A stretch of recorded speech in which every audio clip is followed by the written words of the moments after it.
So today we are going to start with the next topic, that is chemical bonding. आणि हा सगळ्यात important topic आहे, कारण chemical bonding मध्ये आपण कोणता बॉन्ड कोव्हॅलेंट असतो, कोणता बॉन्ड आयोनिक असतो, किंवा त्या बॉन्ड मध्ये आयोनिक बॉन्ड जरी असेल तर तो कोव्हॅलेंट कॅरेक्टर का दाखवतो, कोव्हॅलेंट बॉन्ड असेल तर आयोनिक कॅरेक्टर दाखवतो का, मग बॉन्ड्स फॉर्मच का होतात, आणि जे कंपाऊंड फॉर्म झाले ते कंपाऊंड्स मध्ये जी हायर ऑक्सिडेशन स्टेट आहे, कसली ऑक्सिडेशन स्टेट आहे, कारण आपण व्हॅलेन्सी 1 to 4 आणि 4 to 0 डिक्रीज होते म्हणतो, आणि रेडॉक्स रिएक्शन मध्ये आपण ऑक्सिडेशन स्टेट्स बघितले, जे की +6 +7 पर्यंत आपण बघितले.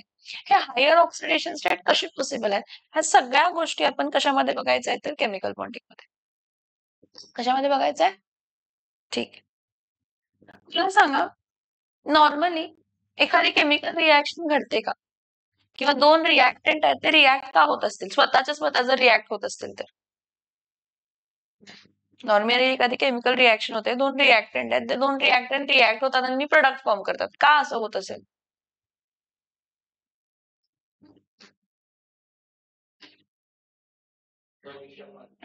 हे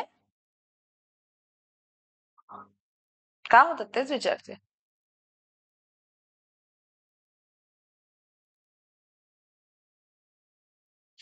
इनर्ट गॅसेस आहेत का आपल्याकडे? हा, मग इनर्ट गॅसेसचं आउटर मोस्ट इलेक्ट्रॉनिक कॉन्फिगरेशन काय असतंय? 8. किंवा कोणतीही इनर्ट गॅस जर घेतला तर ती इनर्ट गॅस कोणत्याही केमिकल रिएक्शन मध्ये पार्टिसिपेट करत नाही, म्हणजे ती स्टेबल असते. मग इनर्ट गॅस स्टेबल का आहे, तर त्याचं ऑक्टेट कम्प्लीट आहे असं पहिला कन्सिडर केलं. मग जे काही रिएक्टंट्स वगैरे आहेत ते रिएक्ट होतात, कारण त्यांना नियरेस्ट इनर्ट गॅस कॉन्फिगरेशन काय करायचा असतो? येस, कारण त्यांना नियरेस्ट इनर्ट गॅस कॉन्फिगरेशन काय करायचा असतो, तर अचीव्ह करायचा असतो. कारण त्यांना काय करायचं असते, काय करायचं असते, नियरेस्ट इनर्ट गॅस कॉन्फिगरेशन काय करायचं असते, तर अचीव्ह करायचा असतो. आता हा नियरेस्ट इनर्ट गॅस अचीव्ह करण्यासाठी ते इलेक्ट्रॉन काय करतात, लॉस करतात, गेन करतात, किंवा काय करतात तर शेअर. मग ते इलेक्ट्रॉन लॉस, गेन आणि शेअर मुळे जो बॉन्ड फॉर्म होतो त्याला आपण कसला बॉन्ड फॉर्म म्हणतो, तर केमिकल बॉन्ड. काय म्हणतो आपण त्याला? हा, आणि टोटली केमिकल बॉन्ड जर तसे बघितले तर किती प्रकारचे आहेत? ऍक्च्युअल ट्रू केमिकल बॉन्डिंग ज्याला आपण म्हणतो. सो जर आपण म्हटलं की ट्रू केमिकल बॉन्डिंग जर काय आहे, तर ट्रू केमिकल बॉन्डिंग मध्ये इलेक्ट्रॉन लॉस आणि गेन मुळे फॉर्म झालेला बॉन्ड कोणता असतो, तर आयोनिक बॉन्ड असतो. कसला बॉन्ड असतो? Yes. there are 3 types of chemical bonds which are true bonding. We say true bonding म्हणजे actually sharing of electrons किंवा loss of electron किंवा gain of electron झालेला असतो. तो कोणता आहे, तर एक आहे आयोनिक बॉन्ड, एक आहे आयोनिक बॉन्ड, दुसरा आहे कोव्हॅलेंट बॉन्ड, आणि तिसरा आहे coordinate bond.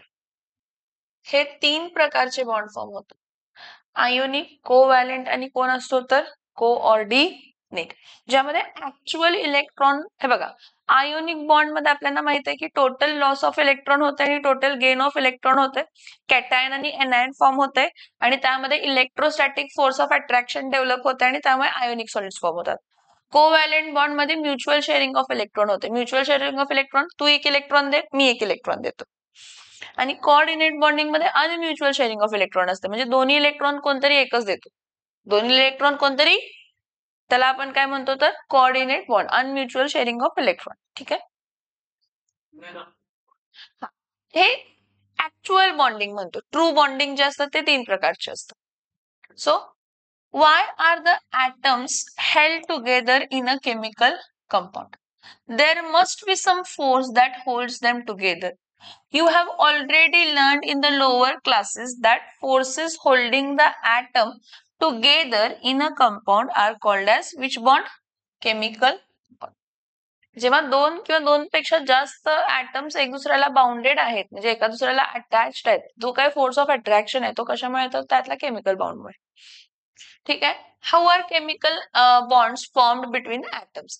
Chemical bonds atoms मध्ये कसे फॉर्म होतात, दोन ऍटम्स मध्ये केमिकल बॉन्ड्स कसे फॉर्म होतात, तर मी तुम्हाला सांगितलं की एकतर loss of electron, gain of electron, complete loss, complete gain, किंवा म्युच्युअल शेअरिंग, तू एक इलेक्ट्रॉन दे, मी एक इलेक्ट्रॉन देतो. मग लॉस आणि गेन ऑफ इलेक्ट्रॉनमुळे फॉर्म झालेला बॉन्ड कोणता बॉन्ड असतो तर आयोनिक बॉन्ड. आणि शेअरिंग ऑफ इलेक्ट्रॉनमुळे जो बॉन्ड फॉर्म होतो तो कोणता इलेक्ट्रॉन असतो तर कोव्हॅलेंट कंपाऊंड्स असतात. कोऑर्डिनेट मध्ये अनम्युच्युअल शेअरिंग असते. अनम्युच्युअल शेअरिंग म्हणजे तू आणि मी आहे, मी दोन्ही इलेक्ट्रॉन्स देणार, तू काही इलेक्ट्रॉन शेअर नाही करणार, म्हणजे शेअरिंग एकामुळेच झालं, तर पण शेअरिंगच, पण अनम्युच्युअल शेअरिंग. कसला शेअरिंग? शेअरिंग, म्युच्युअल शेअरिंग, तू एक मी एक असं, किंवा तू दोन मी दोन, किंवा तू तीन मी तीन असं. So there are two ways of formation of chemical bonds: by loss and gain of electron, by sharing a pair of electrons between two atoms. In either process of formation of chemical bond, each atom attains a stable noble gas electronic configuration. Electron loss करून किंवा electron gain करून किंवा sharing of electron करून काय करत असतात तर nearest inert gas configuration achieve करत असतात. का तर असं बघितलंय की नियरेस्ट इनर्ट गॅस कॉन्फिगरेशन किंवा जे काही इनर्ट गॅसेस आहेत त्यांचं आउटर इलेक्ट्रॉनिक कॉन्फिगरेशन कम्प्लीट आहे आपण असं म्हणतो. कम्प्लीट असल्यामुळे ते कोणत्याही रिएक्शन मध्ये पार्टिसिपेट करत नाहीत, ते स्टेबल आहेत, म्हणजे त्यांची एनर्जी काय आहे तर कमी. काय एनर्जी? स्टेबल आहेत म्हणजे एनर्जी कमी, स्टेबल नाही कमी स्टेबल आहेत म्हणजे एनर्जी जास्त. So, which electrons are involved in the formation of chemical bond? बाहेरचे इलेक्ट्रॉन्स, व्हॅलेन्स इलेक्ट्रॉन्स. कोणते इलेक्ट्रॉन्स? Valence electron. बाहेरचे electrons, valence electrons. The electrons present in the outermost shell of an atom. असे electrons जे कुठे present आहेत? हा, the electrons present in the outermost shell of an atom involves in the formation of a chemical bond. कशामध्ये involved आहेत ते? Chemical bond formation मध्ये. आता कोझेल आणि लेविसचा approach to the chemical bond. Kossel आणि लेविसने एकच, त्यांचा ऑक्टेट रूल होता. त्यांचा ऑक्टेट रूल म्हणतो की जे काही एलिमेंट्स कंपाऊंड फॉर्म करतात ते नियरेस्ट इनर्ट गॅस कॉन्फिगरेशन काय करण्यासाठी तर अचीव करण्यासाठी करतात. आणि कोझेल आणि लेविसनं जे काही एलिमेंट्स आहेत त्यांचा आउटर मोस्ट शेल, कोणती shell? Valence shell, outermost shell, ते डॉट न दाखवले. म्हणजे बाहेरच्या सेल मध्ये किती इलेक्ट्रॉन आहे? एक, तर एक डॉट. हायड्रोजनचा एक डॉट, हेलियमचा दोन डॉट, लिथियमला तीन डॉट, असं. समज में आ रहा है? ठीक आहे. सो बघा, number of attempts were made to explain the formation of chemical bond in terms of what? Electron. But the first satisfactory explanation was given by W. Kozel and G. N. Lewis independently. ह्यांना वेगळे, ह्यांना वेगळे. They gave a logical explanation of valency, which was based on the inert gases of inertness of what? Noble gas. Noble gas चं काय complete आहे? Octet. हेलियमचं फक्त ड्युप्लेट complete आहे. हेलियमचं फक्त, बाकी सगळ्यांचं काय कम्प्लीट आहे? ऑक्टेट. हेलियमचं काय कम्प्लीट आहे? बाकीच्यांचं काय कम्प्लीट आहे? So, on the basis of this, they proposed the theories of valency known as electronic theory of valency in 1916.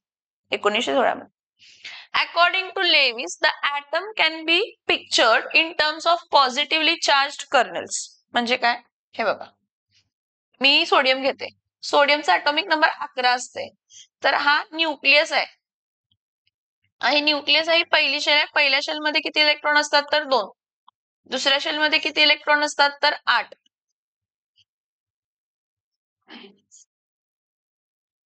आणि तिसऱ्या शेल मध्ये किती इलेक्ट्रॉन असतो तर 1. समज में आ रहा है? आता जे बाहेरचा इलेक्ट्रॉन आहे तो व्हॅलेन्स इलेक्ट्रॉन. मग कर्नेल म्हणजे कोण? न्यूक्लियस. हा nucleus plus inner shell electrons, nucleus plus आतले electron, nucleus plus inner shell इलेक्ट्रॉन्सला आपण काय म्हणतो? कर्नेल्स.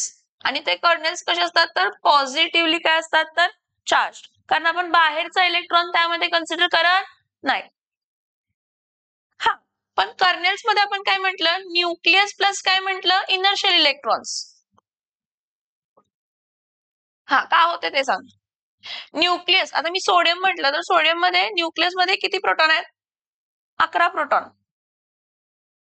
सोडियम ह्या एलिमेंट मध्ये 11 ॲटॉमिक नंबर आहे, म्हणजे प्रोटॉन पण 11 आहेत आणि इलेक्ट्रॉन्स पण काय आहेत तर 11 आहेत. सो जर 11 प्रोटॉन आहेत तर इनर शेल इलेक्ट्रॉन्स मध्ये किती, इनर शेल्स मध्ये किती इलेक्ट्रॉन असणार आहेत, हे 2 आणि हे 10. मग 10 निगेटिव्ह आणि 1 11 पॉझिटिव्ह. किती पॉझिटिव्ह चार्ज डेव्हलप झाला, 1. आपण जेव्हा कर्नेल्स म्हणतो तर nucleus plus inner shell electron म्हणतो, बाहेरची शेल कन्सिडरच करत नाही. आणि बाहेरच्या शेल मध्ये पण काय असतात, येस, बाहेरच्या शेल मध्ये पण काय असतात, इलेक्ट्रॉन्स. मग बाहेरच्या शेल मधले इलेक्ट्रॉन्स नाही कन्सिडर करत, म्हणून आपला nucleus plus inner shell electron ज्याला आपण काय म्हणतो तर कर्नेल्स, ते काय असतं तर पॉझिटिव्हली चार्ज्ड.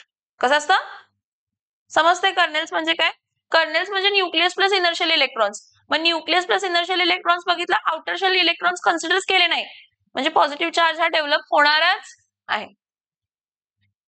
सो इथं काय येणार आहे, according to Lewis, the atom can pictured in term of positively charged kernel, the nucleus plus inner electrons, and the outer shell can accommodate a maximum of how many electrons? So this octet of electrons represents a stable electronic arrangement. Okay, so Lewis stated that each atom achieves stable octet during formation of chemical bond. So Lewis stated that each atom achieves stable octet during formation of chemical bond. In case of sodium and chlorine, this can be achieved by a transfer of 1 electron. सोडियमच्या बाहेरच्या shell मध्ये किती electron होते, 1. क्लोरीनच्या बाहेरच्या shell मध्ये किती electron होते, 7. त्यामुळे sodium 1 electron देणार आणि क्लोरीन 1 इलेक्ट्रॉन, सोडियम नाही, टोटल लॉस ऑफ इलेक्ट्रॉन आणि gain of electron, ionic bond. हा सोडियम आहे 2,8, काय आहे तर 1 आहे, तर त्यानं इलेक्ट्रॉन लॉस केला. सो इथं काय येणार आहे तर Na प्लस प्लस काय येणार आहे तर इलेक्ट्रॉन 2, काय येणार आहे 8. आणि Cl जो आहे हा काय असणार आहे तर 2,8, काय येणार आहे 7. हा 1 इलेक्ट्रॉन काय करणार आहे गेन, हा काय देणार आहे तर Cl मायनस 2,8,8. ह्यानं टोटल इलेक्ट्रॉन सोडियमनं लूज केलं, क्लोरीननं तोच इलेक्ट्रॉन काय केला गेन केला. मग ह्यानं पण ऑक्टेट अचीव्ह केलं, ह्यानं पण ऑक्टेट. पण हे ऑक्टेट अचीव्ह करताना हा कॅटायन झाला आणि हा काय झाला तर anion. So in case of sodium and chlorine, this can be achieved by transfer of 1 electron from sodium to chlorine. Transfer म्हणजे टोटल लॉस आणि टोटल गेन झालं. Okay, so the sodium Na plus configuration 2,8 झालं आणि क्लोरीनचं configuration 2,8, काय झालं तर 8. आणि ते आयन्स फॉर्म झाले, एक केटायन आणि एक काय फॉर्म झाला तर एनायन. केटायन पॉझिटिव्हली चार्ज असतं आणि anion, so ions which are formed, which are held together in case of other molecules like H2, CF2, Cl2, HCl, etc. The bond form is by sharing of electrons. आता H2 मध्ये duplet complete होतो, काय complete होतो duplet. हा H single bond H आहे, हा 1 electron हायड्रोजनचा, हा 1 electron हायड्रोजनचा, ह्यामध्ये म्युच्युअल शेअरिंग झालं. काय झालं म्युच्युअल शेअरिंग, म्हणजे तू माझा 1 इलेक्ट्रॉन शेअर कर, मी तुझा 1 इलेक्ट्रॉन शेअर करतो, ड्यूप्लेट कंप्लीट झाला. कोव्हॅलेंट, H2O मध्ये पण कोव्हॅलेंट असते, कोव्हॅलेंट बॉन्डिंग असते. त्यानंतर ना HCl, हा हायड्रोजन आहे. आता HCl मध्ये बघा, हा न्यूक्लियस आहे आणि हा हायड्रोजन आहे, ह्याचा 1 इलेक्ट्रॉन आहे. तर क्लोरीन आहे, हा पहिल्या शेल मध्ये किती इलेक्ट्रॉन असतात तर 2. दुसऱ्या शेल मध्ये किती इलेक्ट्रॉन असतात तर 8. आणि तिसऱ्या शेल मध्ये 7 असतात. 7 असतात, मधला एक शेअरिंगला 1, 2, 3, 4, 5, 6, 7. कसं आयोनिक झालं, शेअरिंग झालं ना. आयोनिक कसं होईल, आयोनिक मध्ये इलेक्ट्रॉन पूर्ण निघून जातं. इथं क्लोरीनचे किती इलेक्ट्रॉन आहेत 7, 1, 2, 3, 4, 5, 6, 7. हा 7वा इलेक्ट्रॉन जो आहे हा हायड्रोजनच्या इलेक्ट्रॉन बरोबर काय होतोय शेअर आहे, ओव्हरलॅपिंग झालंय, शेअरिंग आहे. काय आहे, मग शेअरिंग मुळे हायड्रोजनचा ड्यूप्लेट कंप्लीट झालाय आणि क्लोरीनचं काय कंप्लीट झालाय ऑक्टेट.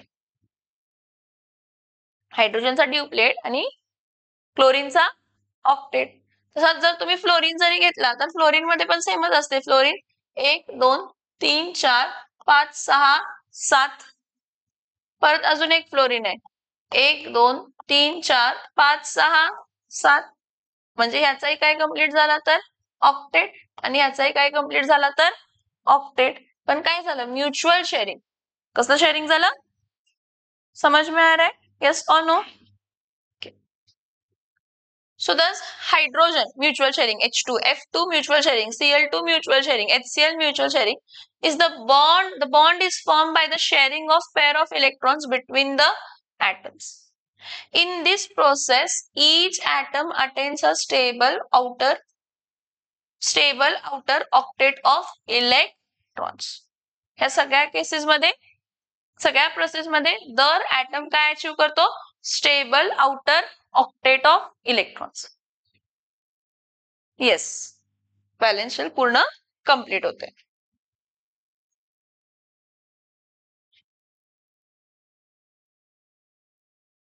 ऑक्टेट रूल मी तुम्हाला काय म्हटलं आता ऑक्टेट रूल स्टार्टिंगला कोझेल आणि लेविस काय म्हणतात की ऑक्टेट कंप्लीट असायला पाहिजे. काय कंप्लीट असायला पाहिजे ना. हा ह्यामध्ये काय म्हणतो आपण हे एक्सेप्शन हायड्रोजन आणि हेलियम. हायड्रोजनचा ड्युप्लेट कंप्लीट होते. कोणाचा ड्युप्लेट कंप्लीट होते लिथियमचा पण ड्युप्लेटच कंप्लीट होत असतो. ठीक आहे पण लिथियम नाही ड्युप्लेट नाही कंप्लीट व्हायला पाहिजे ऑक्टेटच कंप्लीट व्हायला पाहिजे. ड्युप्लेट म्हणजे पहिली शेल. ड्युप्लेट म्हणजे पहिली shell. So in 1916 Kozel and Lewis proposed an important theory for explaining the formation of chemical bond known as electronic theory of valency. कोणती theory? Electronic theory of what? Valency. So this theory is mainly developed and based on the octet rule developed by Lewis. Octet rule म्हणतो की कोणताही element nearest inert gas configuration त्याला achieve करायचंय म्हणून तो electron loss gain किंवा काय करणार आहे शेअर आणि इलेक्ट्रॉन लॉस गेन किंवा शेअर करून तो नियरेस्ट इनर्ट गॅस कॉन्फिगरेशन काय करणार आहे अचीव करणार आहे. मग तो नियरेस्ट इनर्ट गॅस अचीव करण्यासाठी लॉस गेन शेअर करत असताना तो आयोनिक बॉन्ड फॉर्म करू शकतो किंवा कोव्हॅलेंट बॉन्ड फॉर्म करू शकतो. काय फॉर्म करू शकतो येस आयोनिक बॉन्ड किंवा covalent. So octet rule is based on the stability of what noble gases due to presence of 8 electrons. 8 electrons कसे fill होतात NH2 NP6 in the valence shell. Valence shell outermost shell. Valence shell outermost shell. This rules काय rules? This rule states that during the formation of what काय form होत आहे chemical bond atom loses, gains or shares electrons. What it lose, gain or share? Electron. So that its outermost orbit म्हणजे valence shell contains how many electrons? Contains how many electrons? 8. Therefore the atom attains the nearest inert gas configuration. Electronic configuration nearest inert gas configuration. आता असं नाही आहे की सगळे compound octet rule follow करतात. थोडे compounds आहेत की ज्यामध्ये ऑक्टेट कंप्लीट होत नाही तेव्हा पण स्टेबल आहे. थोडे कंपाऊंड्स आहेत की ज्यांच्या ऑक्टेट पेक्षा जास्त इलेक्ट्रॉन्स आहेत बाहेरच्या शेल म्हणजे बाहेरच्या बाउंडिंग मध्ये तरी पण ते काय आहे स्टेबल. थोडे असे पण कंपाऊंड्स आहेत की ज्यामध्ये ऑड इलेक्ट्रॉन आहेत स्टेबल आहे. ऑड म्हणजे 7च इलेक्ट्रॉन आहेत बाहेरच्या शेलमध्ये तरी पण तो कंपाऊंड काय आहे तर स्टेबल. बेसिकली सगळ्यात पहिला जर केमिकल बॉन्डिंगची स्टेबिलिटी किंवा केमिकल बॉन्ड्स का फॉर्म होतात तर लेविस आणि कोझेलने सांगितलं आणि त्यांनी सांगितलं की इलेक्ट्रॉन लॉस गेन शेअर करून काय कंप्लीट करायला पाहिजेत ऑक्टेट. तो पासून ऑक्टेट फॉर्म झाल्यानंतर जो काय मॉलिक्यूल फॉर्म झालाय तो स्टेबल मॉलिक्यूल आहे. तो कसला मॉलिक्यूल आहे स्टेबल. सो बघा the octet rule is found to be very useful in explaining the normal valency of elements and in the study of the chemical combination of atoms leading to the formation of what molecule. However, it should be noted that octet rule is not valid for hydrogen and lithium कारण त्यांचं ड्युप्लेट complete होतंय. काय complete होतंय yes This atoms tends to have only 2 electrons in the valence shell and similar to that helium. कोणासारखा? Helium सारखा. आणि त्यामुळे त्यांचा काय कंप्लीट होत आहे तर ड्युप्लेट. काय कंप्लीट होत आहे? हा. आता हे जे 2-3 कंपाऊंडचे एक्झाम्पल्स दिले ज्यामध्ये त्यांनी सोडियम क्लोराइड, कॅल्शियम क्लोराइड किंवा MgCl2 एक्सप्लेन केले की आयोनिक बॉन्ड फॉर्म होते. काय फॉर्म होते? आयोनिक फॉर्म मध्ये हे बघा सोडियम आहे. सोडियमचं कॉन्फिगरेशन काय आहे? 1s2 2s2 2p6 3s1 आहे. म्हणजे 281 आहे. म्हणजे एक इलेक्ट्रॉन काय होणार आहे तर लॉस. परत 1s2 2s2 2p6 3s2 3p5 आहे. 3p5 किती इलेक्ट्रॉन आहेत? 7. मग एक इलेक्ट्रॉन काय करणार आहे तर गेन. हा, तो इलेक्ट्रॉन काय करणार आहे? लॉस, कॅटायन फॉर्म करणार. हा इलेक्ट्रॉन काय करणार आहे? गेन, एनायन फॉर्म करणार. कॅटायन आणि एनायन पॉझिटिव्ह आणि काय झालं तर निगेटिव्ह. Opposite attract. त्यामध्ये जो फोर्स ऑफ अट्रॅक्शन डेव्हलप होणार आहे तो कोणता होणार आहे?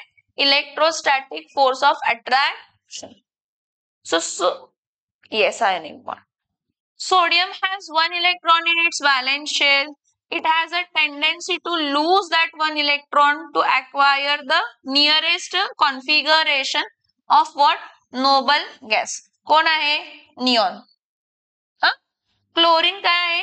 Chlorine has 7 electron in its valence shell आणि त्यामुळे it has a tendency to gain 1 electron. Gain 1 electron and thereby acquire the configuration of the nearest noble gas, that is argon 2,8,8.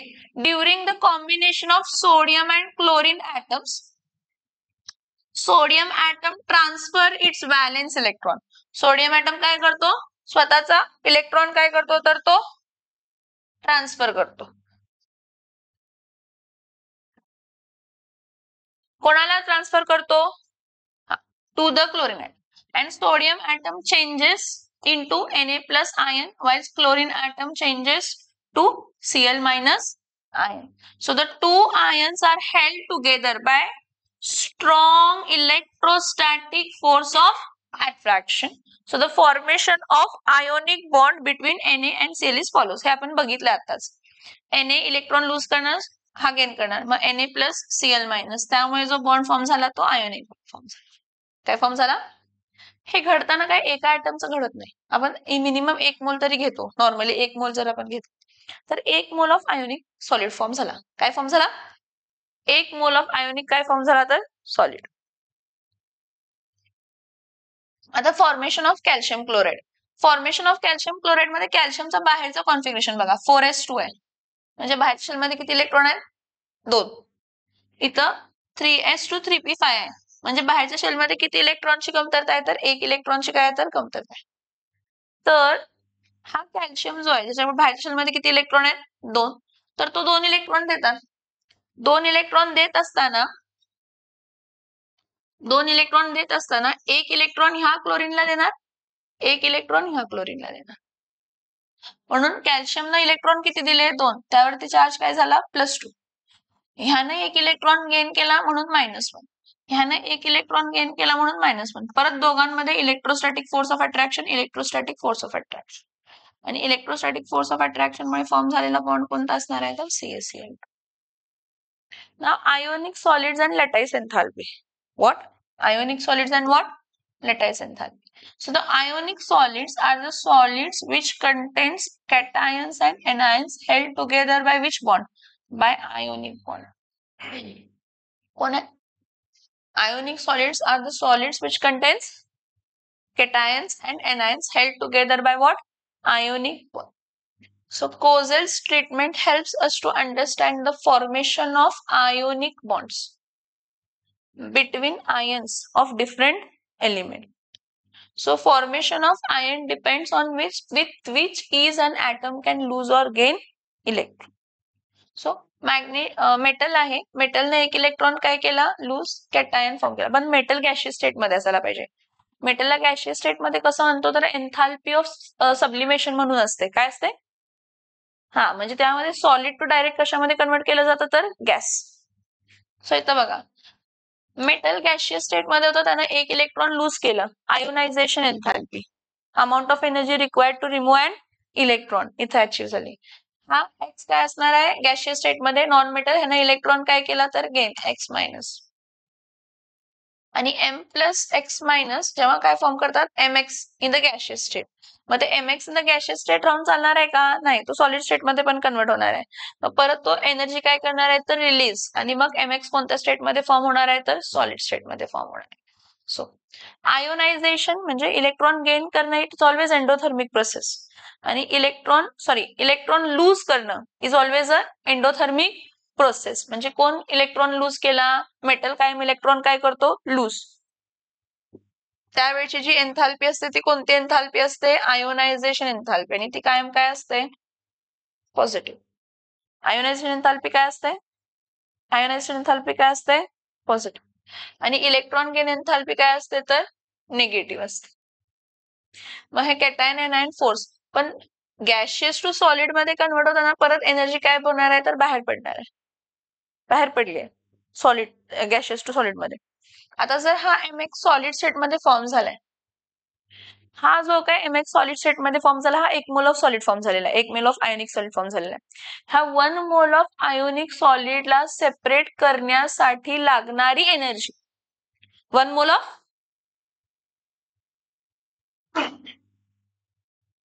1 mole of काय energy कोणती energy 1 mole of हा ionic solid form झाला कोणताही ionic solid form झाला.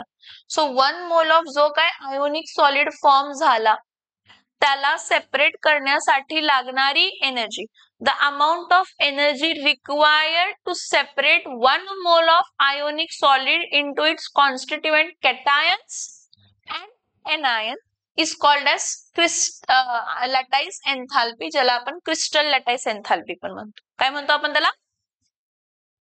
आपण त्याला crystal lattice enthalpy. समजते का what is crystal lattice enthalpy.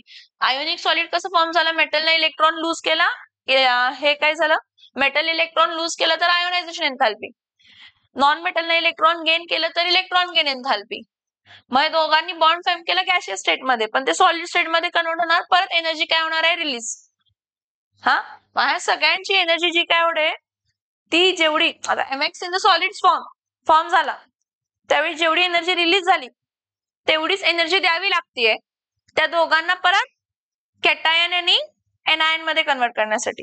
So the amount of energy required to separate 1 mole of ionic solid into its constituent ions मग cations आणि anions is called as what crystal lattice enthalpy और lattice enthalpy. ठीक आहे. Caesium fluoride is most ionic असं म्हटलंय. Caesium fluoride is most ionic कारण सीझियमची electronegativity सगळ्यात कमी आहे म्हणजे हायली इलेक्ट्रोपॉझिटिव्ह आहे आणि फ्लोरीन हा हायली इलेक्ट्रोनेगेटिव्ह आहे. 2 ऍटम्स आहेत त्यामध्ये इलेक्ट्रोनेगेटिव्हिटीचा डिफरन्स तेवढा जास्त तेवढा चांगला आयोनिक बॉन्ड तेवढा आयोनिक. सो सीझियम फ्लोराइड जर घेतला caesium fluoride is the most ionic compound because caesium is the most electropositive. सगळ्यात कमी इलेक्ट्रोनेगेटिव्ह आहे म्हणजे most electropositive. Fluorine is the most electronegative element. Fluorine कसा आहे so the electronegativity difference between them is largest. इलेक्ट्रोनेगेटिव्हिटीचा difference सगळ्यात काय असतो जास्त असतो. Hence ions are easily separable. Ions easily काय होऊ शकतात सेपरेट होऊ शकतात and the bond is weakest. Bond कसा आहे weak. The bond is weakest and the compound is least stable in ionic compound and the compound कसा आहे तर लीस्ट स्टेबल. कसा आहे compound least stable in ionic solids. बघा ionisation is always endothermic म्हणजे electron lose करण्याची capacity. Electron gain is always exothermic or can be endothermic in some cases based on ionization enthalpy and electron gain enthalpy we can predict which element can form ionic compounds. हे बघा हे आपण periodic table मध्ये पण बघितलाय हा point. असे elements ज्यांची आयोनायझेशन एन्थाल्पी काय आहे लो ते इझिली इलेक्ट्रॉन काय करू शकतात, लॉस. असे एलिमेंट्स ज्यांची आयोनायझेशन एन्थाल्पी काय आहे, लो, म्हणजे इलेक्ट्रॉन रिमूव्ह करण्यासाठी जास्त एनर्जी लागत नाही, तेच इझिली कॅटायन फॉर्म करणार आहेत. असे एलिमेंट्स ज्यांची आयोनायझेशन एन्थाल्पी लो आहे तेच इलेक्ट्रॉन इझिली काय करू शकतात, रिमूव्ह. आणि ज्यांची electron gain enthalpy highly negative आहे, म्हणजे जे इलेक्ट्रॉन गेन केल्यानंतर ना खूप जास्त अमाऊंट ऑफ एनर्जी काय करतात, रिलीज. एनर्जी रिलीज केली म्हणजे त्यांची स्टॅबिलिटी काय असणार आहे, जास्त. सो कॅटायन कोण इझिली फॉर्म करतात, ज्यांची आयोनायझेशन एन्थाल्पी लो आहे, आणि एनायन्स कोण फॉर्म करतात, ज्यांची electron gain enthalpy highly negative आहे. दिस टू एक्स्ट्रीम पॉइंट्स. असे एलिमेंट्स ज्यांची आयोनायझेशन एन्थाल्पी खूप खूप काय तर लो, आणि असे एलिमेंट्स ज्यांची इलेक्ट्रॉन गेन एन्थाल्पी हायली काय आहे तर नेगेटिव्ह. हे दोन एक्स्ट्रीम्स आहेत. हे दोन काय एक्स्ट्रीम्स, जे easily compound ionic compound form होण्यासाठी मदत करतात. ठीक आहे.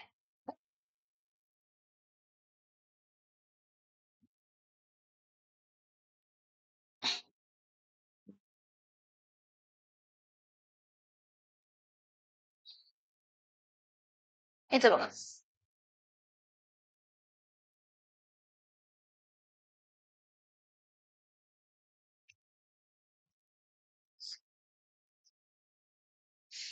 सो काय सांगितलं, elements having low ionisation enthalpy, elements ज्यांची आयोनायझेशन एन्थाल्पी काय आहे, low, can readily form ionic bond.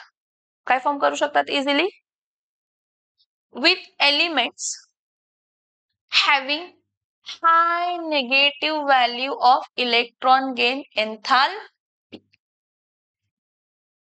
की जे इलेक्ट्रॉन गेन केल्यानंतर लार्ज अमाउंट ऑफ एनर्जी काय करतात, release.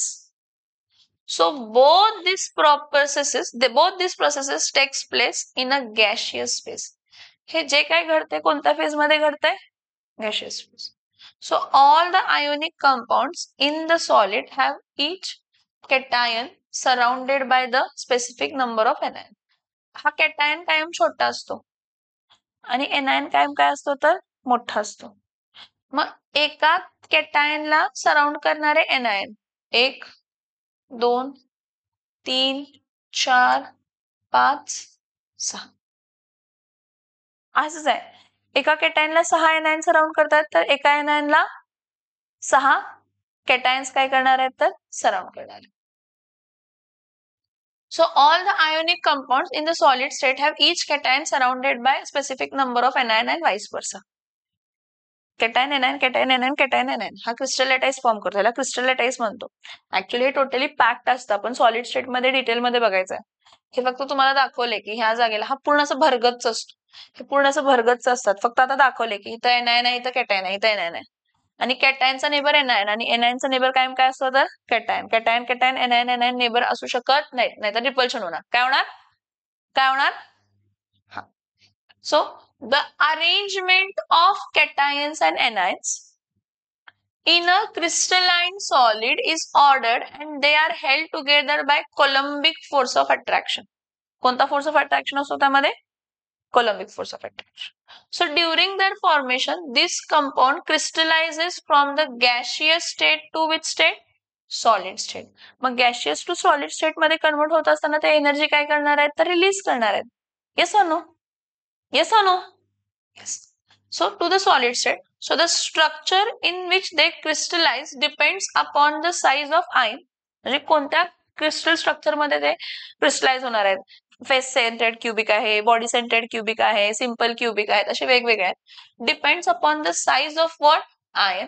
So their packing, arrangement and other factors.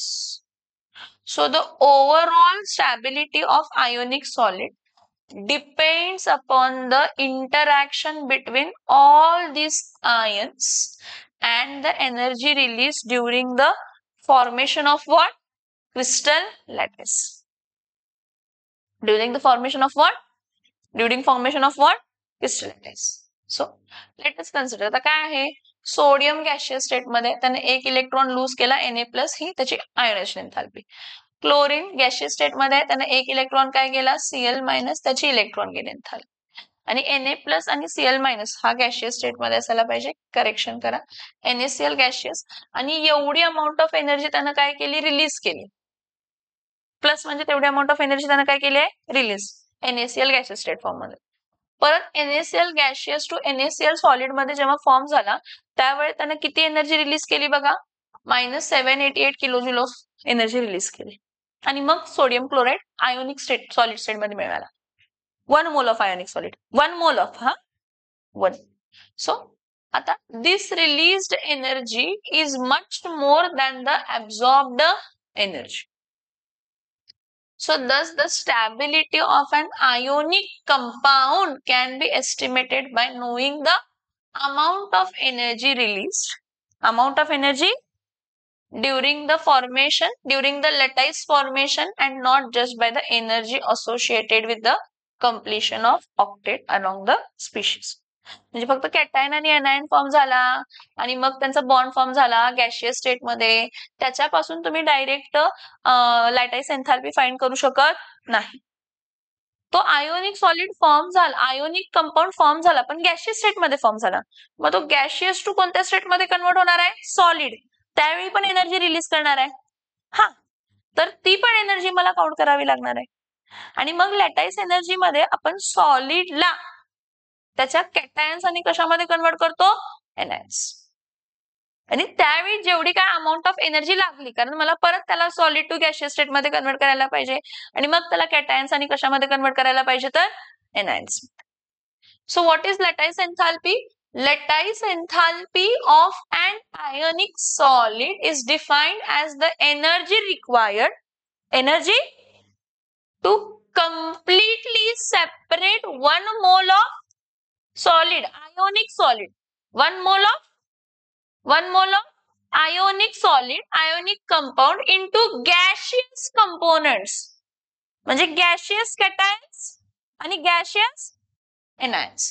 So lattice enthalpy of NaCl किती होती, -788 किलोजूल. म्हणजे एवढीच अमाऊंट ऑफ एनर्जी लागणार आहे मला. So 788 kilojoule of energy is required to separate 1 mole of NaCl into 1 mole of Na plus gaseous and 1 mole of Cl minus gaseous to infinite distance. आता थोडे factors आहेत की what are the factors on which lattice enthalpy depends. जेवढा जास्त charge, जेवढा जास्त तेवढा जास्त फोर्स ऑफ अट्रॅक्शन. जेवढा जास्त कॅटायन वरती, जेवढा जास्त कॅटायन वरती चार्ज तेवढा जास्त फोर्स ऑफ अट्रॅक्शन आणि तेवढी जास्त लॅटाईस एन्थाल्पी. जर एनायन सेम असेल तर कॅटायनचा चार्ज बघायचा. काय बघायचा? आणि साईज ऑफ कॅटायन, जेवढं कमी साईज ऑफ कॅटायन तेवढं जास्त फोर्स ऑफ अट्रॅक्शन. जेवढं जास्त का कमी, जेवढं कमी साईज ऑफ कॅटायन तेवढं जास्त लॅटाईस एन्थाल्पी आणि जेवढं जास्त चार्ज ऑन कॅटायन तेवढं जास्त लॅटाईस एन्थाल्पी. म्हणजे फॉर एक्झाम्पल Na प्लस आहे, Mg प्लस आहे आणि Al3 प्लस आहे, तर सगळ्यात जास्त कोणाचा आहे चार्ज, Al3 प्लस. मग Al3 प्लस हा चांगला आयोनिक सॉलिड फॉर्म करणार, लॅटाईस एन्थाल्पी जास्त. सो हे बघा, लिथियम सोडियम, लिथियम सोडियम, लिथियमची साईज छोटी होती, सोडियमची साईज काय आहे, मोठी. मग मी तुम्हाला काय म्हटलं, कॅटायनची साईज छोटी असेल तर लॅटाईस एन्थाल्पी जास्त, कॅटायनची साईज मोठी असेल तर लॅटाईस एन्थाल्पी कमी. चार्ज, हा कॅल्शियम वरती चार्ज +2 आहे आणि अल्युमिनियम वरती चार्ज काय तर +3 आहे. मग चार्ज वाढला लॅटाईस एन्थाल्पी, चार्ज वाढला लॅटाईस एन्थाल्पी वाढला.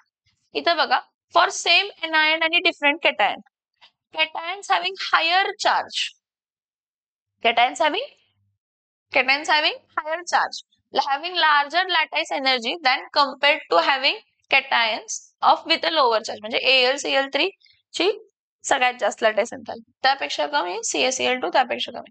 आता साईज ऑफ कॅटायन, हे बघा, डाऊन द ग्रुप कॅटायनची साईज वाढते, डाऊन द ग्रुप कॅटायनची साईज वाढते, त्यामुळे लॅटाईस एन्थाल्पी काय होणार आहे, कमी. कॅटायनची साईज वाढते म्हटलं, कॅटायनची साईज कमी होते, कॅटायनची साईज तर लॅटाईस एन्थॅल्पी वाढणार. Lithium to sodium, sodium to potassium, potassium to rubidium, rubidium to caesium, कॅटायनची साईज काय होत जाणार आहे तर वाढत जाणार आहे. काय होत जाणार आहे कॅटायनची साईज? काय होणार आहे कॅटायनची साईज? मग त्याचा डिस्टन्स पण वाढणार आहे, त्यामुळे लॅटाईस एन्थॅल्पी कमी होणार. समजतंय? Size is inversely proportional to lattice एन्थॅल्पी.